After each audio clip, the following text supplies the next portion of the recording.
Corporations spend approximately $8 billion annually to develop a more inclusive workplace.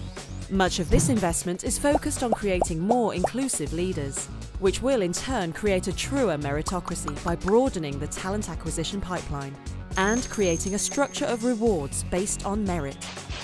Initially, the diversity and inclusion conversation focused on intent, and then to creating the business case to why D&I is good for business.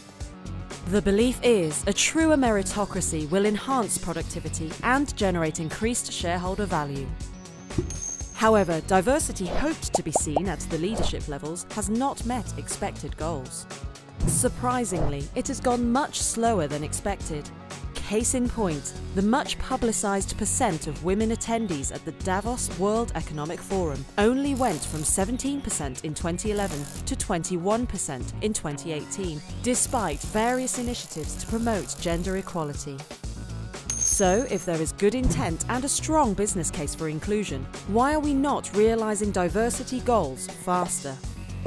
Research by scientists such as Kahneman, Thaler, Ariely and Banaji, among many others, may point towards unconscious bias as the obstacle.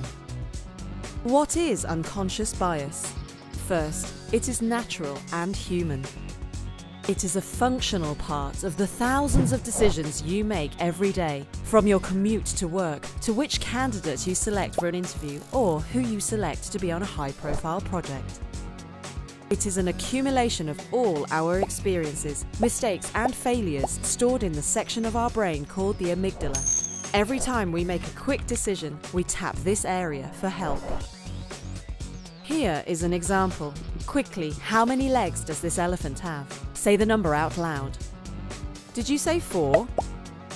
If you didn't say 4, you probably spent a little more time in your decision and experienced a bit of dissonance with your unconscious brain, which has always seen elephants with 4 legs, so it wanted you to say 4. Not much damage done if you guessed a different number of legs, but let's look at this one. Quickly, who would you hire for a secretarial position? How about a sales position? Did you find yourself drawn to one person over the other solely on their looks? This is your unconscious bias trying to help you make quick decisions based on your experiences.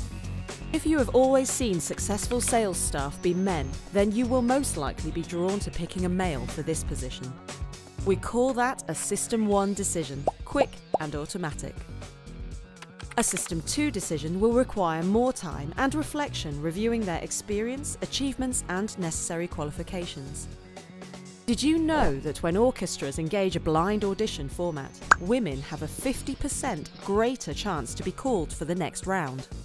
Unconscious bias impacts all our decisions. Sometimes it helps us get through the day with routine decisions that have little impact on people. Other times, when we are making hiring, assessment and team management decisions, it can impede our good intent to create a stronger meritocratic culture. There are 3 major types of bias in the workplace.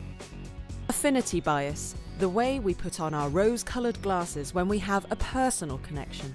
For example, how we may base project assignment decisions based on our similarity with certain staff. Confirmation bias, when we unconsciously seek out examples to confirm our long-held beliefs or stereotypes. For example, believing someone from an older generation will not be good with technology.